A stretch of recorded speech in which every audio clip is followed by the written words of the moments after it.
ଚତୁର ଅତି ଚତୁର ବିଷୟରେ ଜାଣିବା ହେଲା। ଆଚ୍ଛା ହଉ, ଏଇଟା କି ଚିତ୍ର ଦେଖିଲା? ବିଲୁଆ।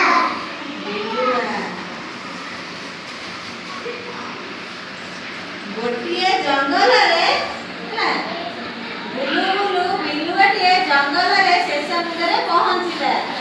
ସେ ଗୋଟିଏ ମୋଟା କାକଡ଼ା କୁକୁଡ଼ାକୁ ଗଛ ଉପରେ ବସିଥିବାର ଦେଖିଲା। ଦେଖ ଗଛ ଉପରେ କିଏ ବସିଛି? କୁକୁଡ଼ା ବସିଛି ହେଲା। ସେ ଭାବିଲା କେମିତି କୌଶଳ କରି ସେ କୁକୁଡ଼ାକୁ ଧରିବି ଆଉ ଖାଇବି। କିଏ ଭାବିଲା? ବିଲୁଆ ଭାବିଲା।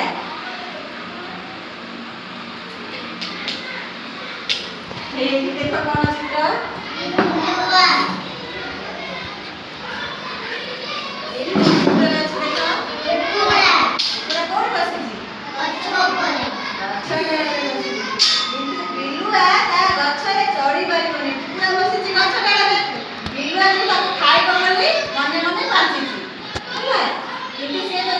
ଚढ़ी ପାରିବନି। ସେ ଗୋଟିଏ ଉପାୟ ଚିନ୍ତା କଲା।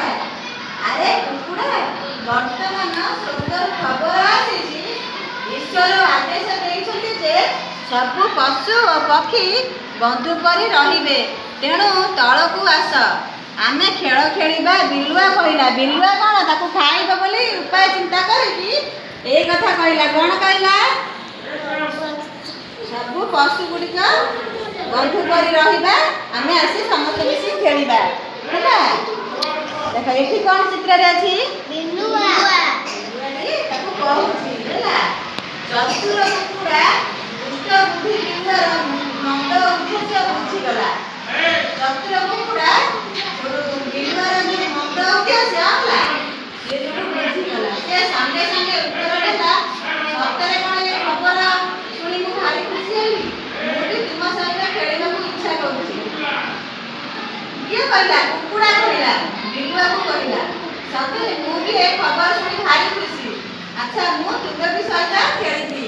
ମୁଁ ଦେଖୁଛି ବଣୁଆ କୁକୁର ମଧ୍ୟ ଆସିବେ। ଅପେକ୍ଷା କରିବା, ସେମାନେ ମଧ୍ୟ ଆମ ସହିତ ଖେଳିବେ ମିଶିକି ହେଲା। କିଏ କହିଲା? କୁକୁଡ଼ା କହିଲା ହେଲା। ବଣୁଆ କୁକୁରଙ୍କ କଥା ଶୁଣି ବିଲୁଆ ଭୟଭୀତ ହୋଇଗଲା। କିଏ ଭୟଭୀତ ହେଲା? ବିଲୁଆ। ବଣୁଆ କୁକୁର କଥା କୁକୁଡ଼ା କହିଥିଲା ତ, ସେଇଥିପାଇଁ ସେ ଭୟଭୀତ ହେଲା। ସେ ତାର ଭୋଜି ଯୋଜନା ଭୁଲିଗଲା, ଆଉ ସେଠାରୁ ଶୀଘ୍ର ପଳେଇବାକୁ ଚେଷ୍ଟା କଲା ହେଲା। ସେ ସେଗୁଡ଼ା କଥା ମାରି ଖାଇବ ବୋଲି କୁକୁଡ଼ାକୁ ଚିନ୍ତା କରିଥିଲା। କିଏ? ବିଲୁଆ। ସେ ଯେତେବେଳେ କୁକୁଡ଼ା କଥା ଶୁଣିଲା, ସେ ସେଠୁ ପଳେଇଗଲା। କୁକୁଡ଼ା ପାଟି କରି କହିଲା, ଆରେ ତୁମେ ଦୌଡ଼ି ପଳାଉଛ କ'ଣ ପାଇଁ? ଆସ, ଆମେ ବଣୁଆ କୁକୁରଙ୍କ ସହିତ ଖେଳିବା। ବିଲୁଆ ଯେତେ ଶୀଘ୍ର ହେଉ ବଣ ଭିତରକୁ ପଳେଇ ଯିବାକୁ ଚେଷ୍ଟା କଲା। ଦେଖିଲେ ଆମେ। ଆଚ୍ଛା, କିଏ ବଣ ଭିତରକୁ ପଳେଇଗଲା? ବିଲୁଆ ପଳେଇଗଲା। କ'ଣ ପାଇଁ? ହଁ, ଯେତେବେଳେ କୁକୁଡ଼ାକୁ ଖାଇବ ବୋଲି ବିଲୁଆ ଚିନ୍ତା କଲା, କୁକୁଡ଼ା କ'ଣ କଲା ନା ବୁଦ୍ଧି କିଛି ଖର୍ଚ୍ଚ କରି